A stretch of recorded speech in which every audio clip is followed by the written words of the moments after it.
No mundo de The Beginning After the End, a demonstração de força, de poder é algo que é claro dentro da obra.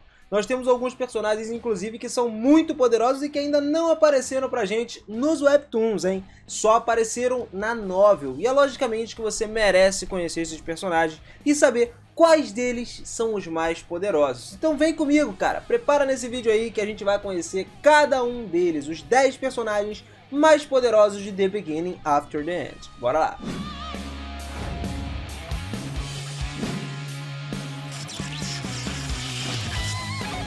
Fala, seus otakus, beleza? Eu sou o Minas e sejam muito bem-vindos a mais um vídeo aqui do canal. E pra gente começar o ano bem, cara, já estamos logo de cara com The Beginning. E já avisando a galera que não tá acompanhando a novel que vai rolar uns spoilers aqui, tá? Você que não tá lendo a novel, considere-se avisado pelos spoilers que vai ter. É inevitável a gente falar dos personagens mais fortes e não dar uns spoilerzinhos do que vai acontecer mais pra frente, principalmente no Webtoon. Então tá mais do que separado pra vocês os 10 personagens mais poderosos que já apareceram até o momento. Lembrando que ainda é possível rolar umas alterações nessa própria lista mais pra frente. Pode aparecer gente mais poderosa ou um personagem se tornar mais poderoso que o outro. Isso acontece em todas as obras, galera. Então fique à vontade caso você queira trocar ou fazer alguma coisa com a lista, beleza? A gente tá aqui pra isso, pra sempre trocar uma ideia. Mas como todo mundo vai falando, já cai comigo aqui. Antes, só deixa aquele likezão, mano. Aquele like pra gente começar o ano no top, lá em cima, mano, que eu sei que você consegue dar.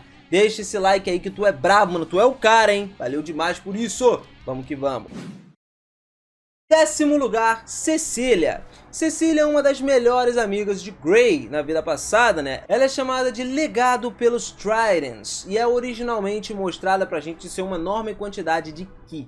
Mas um controle muito ruim desse Ki, simplesmente terrível. Inicialmente ela até tinha uma queda de infância pelo próprio Grey, mas ele se manteve, né, um pouco longe e tudo mais, e acabou acontecendo dela se apaixonar por Nico. Ela começou a gostar dele e acabou casando com eles, ficaram noivos aí. Durante a sua luta com Grey no Torneio do Rei, ela mostra o quão bem ela melhorou o seu controle de Ki, cara, sendo impossível pro próprio Grey derrotar, até permitir que as suas defesas caíssem para que ela pudesse morrer para salvar o Nico dos torturadores. Mais tarde na série acabou que ela reencarnou no corpo da Tessia, e a sua aparência é literalmente a mesma da Tessia com 18 anos, com exceção da série de runas que brilhavam francamente com uma luz quente marcando o seu próprio corpo. Ela pode manifestar as armas de Ki impecáveis dela, com detalhes quase que minuciosíssimos, cara, um negócio magnífico, mano. Ela pode também liberar uma enxurrada de ataques penetrantes com o próprio Ki, isso de longo alcance. Alguns deles mostram ser em forma crescente, por exemplo, sempre aumentam o poder. Ela pode envolver o seu corpo como uma espécie de mortalha de Ki, tornando quase impossível prejudicar o corpo dela, causar um dano a ela. E também pode usar o Ki para poder dar uma força sobre-humana para si mesmo, disparando, por exemplo, explosões de Ki puro, cara, ou seja, ela ganhou mesmo um controle de Ki muito maravilhoso, mano.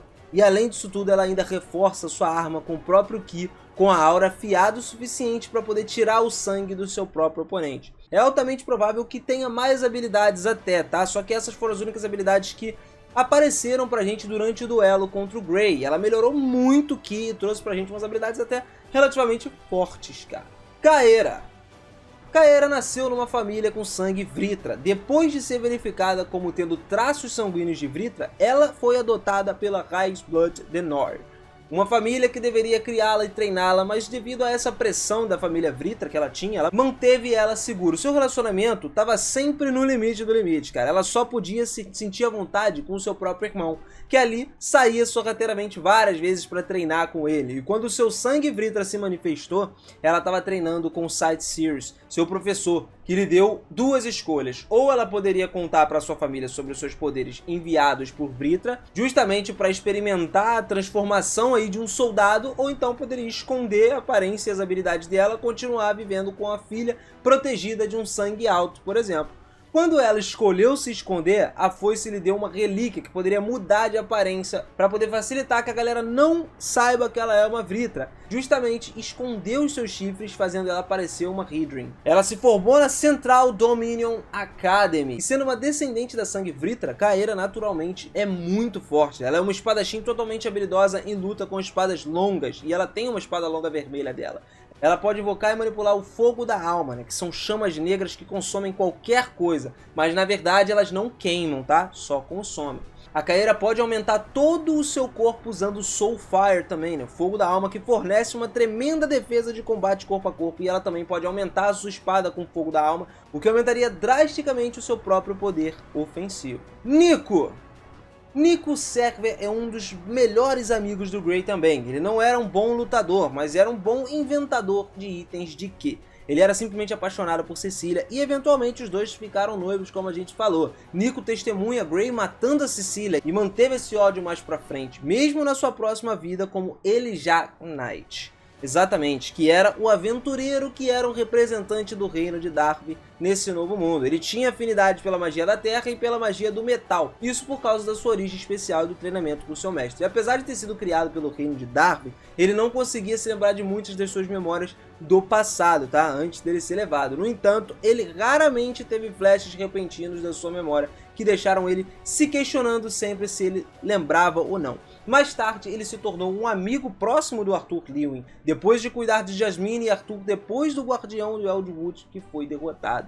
E em seguida, ele se matriculou na Xyrus Academy junto com o próprio Arthur para eles estudarem juntos, né? E durante o ataque à cidade de Xyrus, depois de ver a amiga de infância do Arthur, Tessia, nas mãos do Lucas Wykes em busca de vingança, ele aparentemente desmaia, deixando uma força desconhecida controlar o seu corpo. Durante esse período aí, esse episódio que aconteceu, depois do seu corpo ser atingido no limite, ele foi sequestrado pelos atacantes e presumivelmente levado para Alacraia. Suas habilidades são muito misteriosas, mas a gente sabe de algumas, né? Parece que ele pode invocar metal de uma maneira quase que ilimitada, porque ele pode formar coisas tipo assim, do nada, para espetar, esmagar ou bloquear qualquer caminho ou qualquer coisa que esteja vindo na direção dele. Realmente, em qualquer momento que ele quiser, ele faz isso. A sua magia é muito poderosa, porque ele está relacionado à Azura, tornando seus poderes inéditos em qualquer lugar do continente, cara. Ele consegue usar isso em qualquer lugar. Apesar da sua magia de metal ser ridiculamente broken, mano, ele também pode usar a magia da terra para fazer coisas simples, como se fosse uma parede de pedra, para poder facilitar uma escalada e tal, ou então lançar alguns feitiços mais simples. Cerys. Cerys também é uma Vritra e mentor de Kaeira de Noia. Kaeira que a gente acabou de falar, exato. Cerys incapacitou Uto durante uma luta com Arthur, deixando ele imponente com facilidade, mano. Isso pra depois ela falar pro Arthur afirmar que ele que capturou o Uto. O detalhe daí é que eles eram do mesmo exército, tá? Só que o único problema é que eles tinham ideais diferentes, eles não compartilhavam da mesma ideologia, eram muito diferentes até. Fora que falando dela, cara, a gente pode dizer que ela tem um controle extremo e absoluto de manas, de magias de reflexão. No caso, por exemplo, da luz negra, Cerys pode disparar feixes de luz negra. Também pode criar uma barreira de proteção que poderia imitar e anular feitiços inimigos. E a espada de mana que ela possui, que eu uso uma espada de mana, ela pode invocar vários tipos de feitiços diferentes, como por exemplo o orbe negro e uma flecha negra, e também pode transformar essa espada em mana, com um fogo roxo na sua borda, que facilita muito mais, mano. Ela tem uma resistência ao calor muito forte também, é imune ao calor e à lava. O poder de névoa amaldiçoada dela também é bem roubado, cara. Ela pode invocar qualquer tipo de névoa que pode entrar dentro da pessoa quando ela inalar, e se tiver num lugar específico, a maldição desaparece depois de uma semana. Ou seja, ela relativamente tem uns poderes bem roubadinhos, hein, mano. Cadel. Cadel é uma foice de Alacria, digamos até que seja uma foice mais poderosa, né, que a gente pode ver justamente por ter sido ordenado para ir atrás da Sylvia e estar trabalhando diretamente na Agrona Vritra também, uma das pessoas mais importantes da guerra. Dos demais, a gente não tem nem muita informação sobre ele, cara, mas sabemos que ele é um cara extremamente poderoso. Arthur. Arthur é um protagonista principal, cara, nosso prota de The Beginning After the End. Em sua vida anterior, era conhecido como Gray antes de ser reencarnado desse novo mundo no continente de Diten. Depois de reencarnar na família Lewin, Gray decidiu que, ao contrário da sua vida anterior, viveria a sua vida ao máximo possível para poder ser amado e cercado por amigos, né, cara, familiares, dos quais ele estava vazio na sua vida passada. O interessante é que ele herdou todas as habilidades que ele tinha na vida passada também, como o caso da própria esgrima, galera. Só que ele não conseguia usar essa esgrima igual ele usava no passado, justamente pela diferença de corpo dele, né? Agora, nesse mundo novo, o cara é uma criança. No mundo passado ele era um adulto e tudo mais, então tem essa ligeira diferença. E ele também possui afinidade com todos os elementos mágicos existentes. Lógico que tem um que ele é melhor do que outros, né? Ele vai se aperfeiçoando, mas o cara é roubado, hein, mano? Esse é o tipo de protagonista que a gente pode dizer que tá sempre evoluindo, principalmente depois que ele recebe os chifres do Uta lá, mano, que ele absorveu e aí ficou, tipo, mega roubado, mano. O cara ficou, tipo, sinistraço, tá ligado? E pode apostar que a gente ainda vai ver ele ficando mais forte cada vez mais, muito mais forte do que ele tá atualmente. O Windson. O Windson é um personagem recorrente que aparece pra gente, né? E ele aparece pela primeira vez pro Arthur quando o Arthur tá procurando o Elixir lá na Xyrus City, mas na sua forma de um gato preto com um breu, tá? Ele tá, tipo, acompanhado por um velho pálido que trocava aí umas moedas de prata por uma pequena bola do tamanho de uma bola de gude.